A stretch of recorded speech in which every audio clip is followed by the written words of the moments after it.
Ransomware, data breaches, and cyber attacks. The cyber war for your data.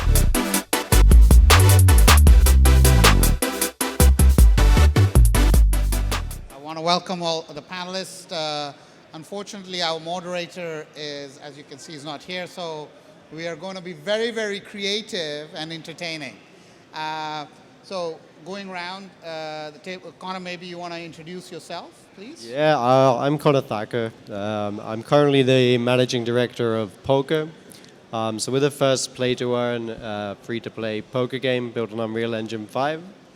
I was also one of the people writing the first white papers for real-world assets backed on Ethereum back in 2016.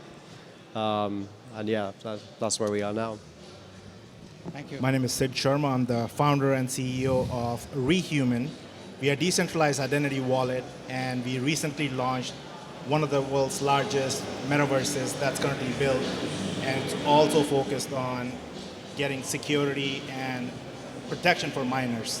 So there's a lot of talk about metaverses. We'll talk about what metaverses are lacking and how we can actually execute that as opposed to talking about hypotheticals. Thanks. I'm Idowu. The founder of LightCone technology. I'm the CEO and the CDO.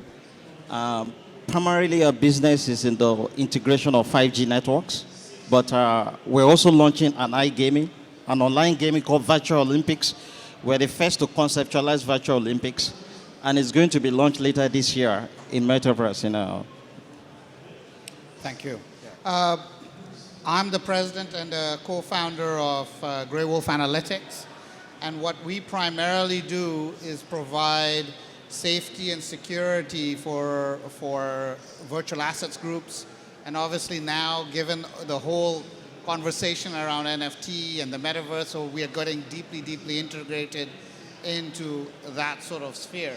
And you can see naturally why we would be part of a panel in terms of conversations around ransomware, cyber attacks, and things like that. So I wanted to go around and ask the panelists one by one, when you hear in terms of ransomware, cyber warfare, attacks like that, given it's always in the news, right? Like it is an element that everyone is talking about, everyone is becoming ultra sensitive towards. What does that mean to you currently from an industry perspective? So from a poker industry, from all, the metaverse, NFT, all of those, the telco space. So maybe we can go around and begin to provide a lot more of a holistic conversation around what that means to your industry. I'm working in the blockchain gaming industry, and for anyone who's been in blockchain for the past year and a half, you're probably seeing every 2 months hacks now. We've had Axie hack for 620 million on Ronin. We had Poly Network for 600 million. That hacker actually returned everything. And these are huge numbers. These are not small amounts on these cyber attacks.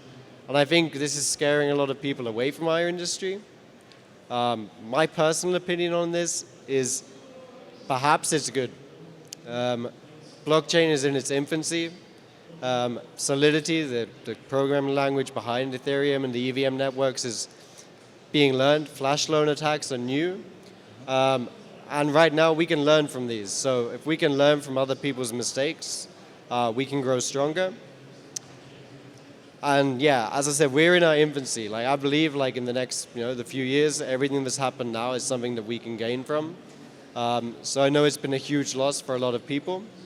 But I think in the same time, it's been a big gain for the industry as well, because we've realized which mistakes not to make in the future. And we've realized that blockchain, being in its infancy, we really need to focus more on security and less on just pushing games and projects out. So I think that's the best way it's been affecting me. Thank you, Conor. Sid? When we started the ReHuman as a company for decentralized identity, today everyone is talking, so it was back in 2019. And one of the things that I saw working for large mega corporation, that when you join any kind of company, you have to provide so much information when you get hired. Then you have identity access management tools They're responsible for your passwords, and you have to remember certain phrases. But then there's social engineering attacks that happens. Now Web3, we have created these private keys, but the problem we have is you have to remember these private keys, or if you send by mistake money to somebody else through social engineering or whatnot, or you can call it a hack, that causes people to lose money, but there's no accountability. So I forgot who earlier said that complete decentralization to the point where, so we are custodial wallet, and you can also have a non-custodial option, but not every single person on this planet will be tech savvy enough to be able to manage that. Right now, if you have MetaMask and I transfer you money by mistake, I can't go to anybody else. So the solution we have created is, if you have ID verified, which is your legal ID connected to your virtual identity, that you don't have to share with anyone. We, even as a company, we don't know that identity is known or not. But at least you have to have access in case you have to go and claim that my $5,000 or $5 million were stolen. Now, same goes for NFTs, right? Your NFTs can get stolen. Then the second problem we noticed, and we tried talking to Decentraland about minors accessing areas like in VR chat, there's actually strip clubs and you name it. And it's mostly minors who are using this, and nobody is thinking about, because they can just simply go. So now we have also created a metaverse where you can use this identity, not just ours. You can use any other. You can use MetaMask wallet, but you won't be able to access the complete area unless your ID is verified. So there's a lot of ID vendors here. You can use their options. So we have created an open identity protocol plus an open metaverse, you can say, where its interoperability is at the base, but at the same time, protection for the user is number one, where you don't have to go to private keys and this and that. User experience has to be equally important when it comes to protecting someone. So, yeah. That's wonderful. Well, I think I would like to speak from a telecommunication experience point of view. You see, everybody is talking about metaverse, talking about cryptocurrency and everything. But all these things are going through the internet. And the people that are providing the infrastructure, the internet provider, the like of AT&T, Verizon, Bell, Rogers, they have to come up with a very robust, secure cybersecurity plan. You know, so, and that is what I think that the cybersecurity, which is a major issue now with ransomware, with data breach and all that, we have a lasting solution when we have an aggregate of an integrated chain of cybersecurity solution. Let me break it down what I mean by that. You have the carrier of the signal, like let's say Bell is providing signal in Canada. They monitor everything. Blockchain, cryptocurrency, everything going on, they could see it. So there should be a cooperation in terms of cybersecurity from those internet providers down to the people that are providing SaaS, PaaS, and also the cloud public provider as well. So the future of cybersecurity will be integrated for us to have a lasting solution. Now there's no permanent solution to cybersecurity. Data breaches every day, identity theft every day, and all that. So that is what I think is going to be the lasting solution of cybersecurity. That's what I have in mind, and that is why I lay emphasis on the telco provider, the people that are providing the internet services. Yeah. Thank you very much. So I'll give you a specific example of how, from a Grey Wolf perspective, Grey Wolf Analytics perspective, couple of real scenarios that we have gone through. For example,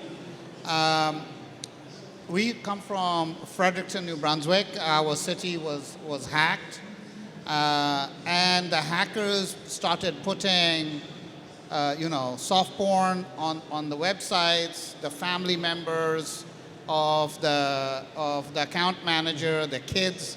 So from a small community perspective, what it started doing is really hitting home and hurting the community, because it's something that the community had never seen before. Someone targeting kids from that angle. And the natural challenge there was go to the police, let the police figure it out. Unfortunately, this was continuing for such a long time. And we decided to get involved And we were able to not only trace where the hackers were based, what they were doing, how they were doing the money laundering, but we were able to address it in 2 hours, recover the account. Why this is important is that connecting all the conversations here is that we provided a safety net for our users, safety net for communities, safety net for technology. So why is it important? Because you heard what Conor was saying, like this is an infancy in terms of technology. Early conversations are taking place. A lot of things need to be done. And then you heard what Sid said. While it's early, there's still growing conversations taking place. This is not that it's a new technology and it's ended. It is constantly evolving. It's getting more and more complex. And then Ben, what he brought up was, yes, that is true, but they are, what have we learned from other technologies? How can we bring that to the fold? How can we learn from the telco sector, maybe talk from a financial sector? So that thinking from that perspective, I would love the panelists to talk about what do we do to remove the so-called scamminess that every time you open the paper, the first thing you hear about the crypto is it's a $600 million loss, it's a $1 billion loss. So what can we be doing as what the comments that Ben brought about is what can we be doing to build a more safer and a secure environment that more and more billions and billions of people are onboarded onto on the crypto economy, on the blockchain economy. So I love your opinion. This is an interesting one, which I think you actually brought up, that the world, like, we're all here like pushing decentralization and that, you know, it's great, but perhaps the world isn't quite ready for full decentralization yet. And once we have this full decentralization, these hacks are happening, and this has happened because we're allowing it to. Offering these sort of semi-custodial systems, which then can be backed, can be insured, can be backed with financial institutions, as a sort of gateway, sort of pseudo-decentralization, maybe that's the best direction for us to be going at this point. There are those of us, for me personally, I'm full privacy, I'm with Monero, I use Tor browser, I'm pushing everything to be as decentralized as possible, but that doesn't mean that the entire population of the world are ready for that yet. So I do think that sort of pseudo-custodial systems that can bring people in as a gateway, but still have the insurance side backed by traditional finance, is probably a safer way and a more secure way to avoid these things from happening in the coming years. And I think you raise very good points, is that there's not, at least when the conversation of Web3 moves forward, there are going to be different mechanisms that we need to be more careful and articulate very well. And it's not, Web3 is all about, this is the only unique solution. It's a mixed bag of what that means for each user is going to be different. It's like if we can do it, maybe it takes 6 months, 1 year while we're testing something that's tried and tested before we move that to the mainstream. And in that time, we are using a system where it is backed by an institution. Then, once it is released and it is decentralized to the public, it's secure already. It's been there, it's tried and tested, like the Bitcoin blockchain.